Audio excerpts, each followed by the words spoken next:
I really did. Yeah, that's the thing I'm mad at Obama about is he's not doing... Well, that's so funny. I think someone comes on your show about once a week and told you several times that we were not going to get out of Iraq. Who's that idiot? Can you tell me that idiot's name? I can't remember. I think he lives in D.C. Whatever. Yeah. I'm not going to rub it in. James Carville? I think I did point that out like several hundred times, that was a lie. We're going to get out of Iraq. No, we're not. It was a complete lie. He completely lied. You were right. You were right. You were right about that. I pay some homage to you, and if you were, I'd give you some man love if you were here by me right now. And I'm going to tell you, no offense, I feel safer here. I'm going to tell you why I'm against his Supreme Court pick. I've read through her decisions, and I could care less about her racist statements and race. I could care less about any of that.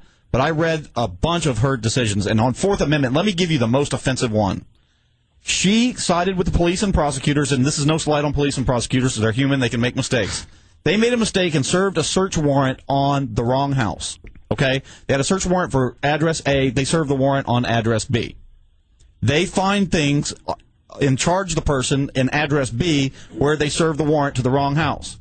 On appeal, she said that it was fine for the police to go ahead, and not the police, the prosecutors to go ahead and prosecute and convict the person in House B, even though the warrant wasn't for that house. Well, they shouldn't. And only common sense would show that anything that they found in House A, because they illegally had a search warrant, should be. I don't care. They served the warrant on the wrong place. Wouldn't be admissible in court. Yeah, and she said on appeal that was fine. That even though that they served the warrant on the wrong address, that everything that they found can be used in court, and the guy got convicted. Well, that's just totally ridiculous. Which is why, and she's far more conservative than Souter, who she's replacing. Anyway, Tuck, some questions, man. I don't know if that makes her conservative. What's your opinion, on this, PC, warm and fuzzy PC deal that Sarah Palin has now officially think that she's a victim on this David Letterman flap? I hate that. I think that Sarah Palin takes a lot of crap for cultural reasons because people in the media have never met anyone like her, and I think she's been unfairly attacked, and I think her family's been unfairly attacked. But I'm sorry, I don't buy into this at all. David Letterman, I don't actually like David Letterman, but that doesn't matter. I hate how easily offended we are.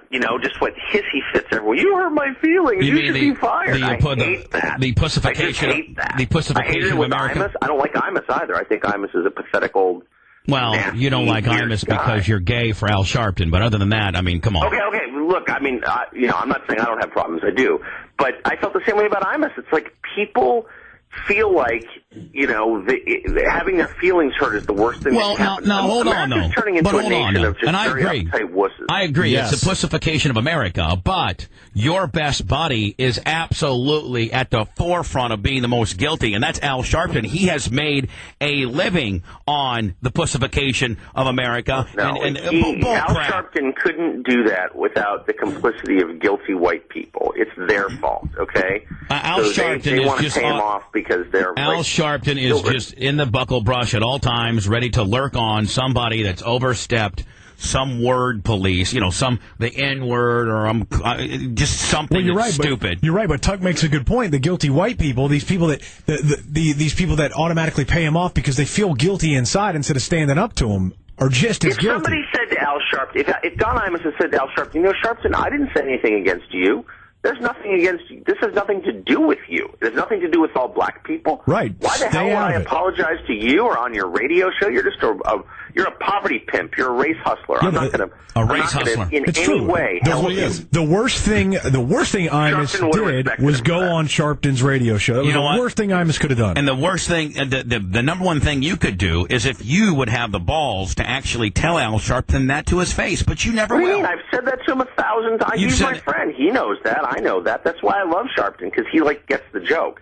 But it's people like Don Imus who are totally panicked and making poor decisions, they're the ones that make him possible. Tucker, in closing, Brent sent you the complaint of this radio hack down here that's suing me, and I know that you had the entire PDF file, and you actually, thank you very much for looking at it, and I'd like to, honest to God, because we're friends. I mean, at the end of the day, man, I really, really consider you a true friend, and everybody on the show loves you, and our listeners love you. Now, what honest to God, because you'll set me straight, Tucker. I mean, you usually don't agree with me, and that's what's great. But what is your opinion on this? I know you read it in its entirety, and I'd like to just, you're a very, very well-versed guy. You've seen a ton of these things. What's your opinion on it? Well, that was 2 weeks ago, and as I told Brent that night, it infuriated me. It actually infuriated me. I thought then, and I think then, and it actually makes me mad just thinking about it. You guys are getting mistreated. Let me just put it that way, right? In a non-vulgar way. This is like a complete outrage, and this guy's a pig who's doing this to you. And it just made me think you got to find a way to get your money back once. And Tucker, the sad thing about it is, the sad thing about it, Tucker, is I personally am about $250,000 into this, and my company, Cox Broadcasting, is equally. We're about, we're into it about $400,000 or $500,000. That's just awful. And for what? For what? For me? No, hey, Tucker, as you do, and I know what slander and libel is. I do. I know what that is. I do. I've done it long enough, and I know when I'm slandering somebody, and I know that that's it's harder to prove as a public person than it is a private.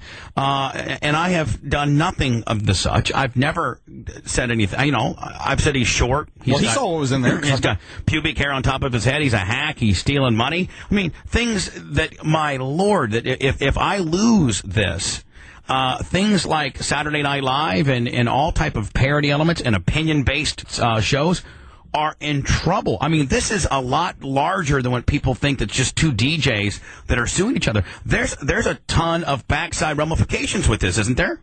Without question. And I guess what bothers me so much is that this guy is your competitor. Right. You're sharing a marketplace. You're both in the same business. Your demise is his gain.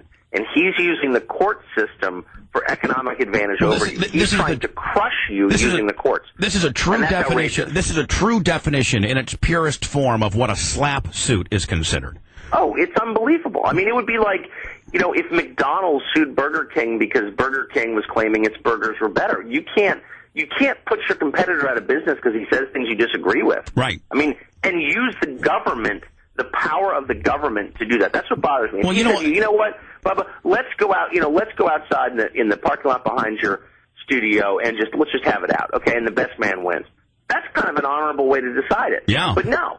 This guy's a worm and uses our money. This is taxpayer money funding this, by the way. Do you think pays the salaries of, the clerks and the bailiff and the judge and everybody? We're paying for this nonsense in order to hurt your business. It's disgusting. And it's big corporate America screwing with me. And it's really, really disturbing. And it's disturbing that it's gone on now well over a year and that I've not got summary of judgment or this thing dismissed. It's disturbing that a conservative-based evangelical judge that's seeing this is continuing to allow that based on who I am, and I'm a bad guy. I'm the bad guy of radio because you know how I broadcast. I say it like it is. I say some offensive things.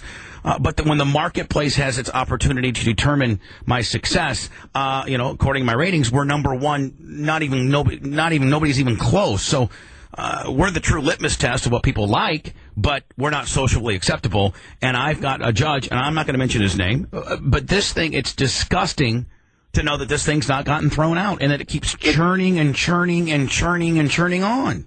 It's frightening. And it gets back to like the deep truth about life, which is if you are out of the mainstream, you can be punished and there's nothing you can do about it. In other words, like if this judge just kind of doesn't like your show, that can really hurt you. There's not a guy in this room right now that does not understand what the words you said to its nth degree and how we have always been penalized for being real and true and in your face. We have always gotten the shaft on it. I mean, to the point of it's really disheartening, Tucker, because when you say it like it is, and you are, you're a little rough around the edges, according to what mainstream media wants you to be like, then you get railroaded. You get railroaded, and this is a prime example of the system getting back at you. See, I just think it's frightening. By the way, the one thing I would hope, and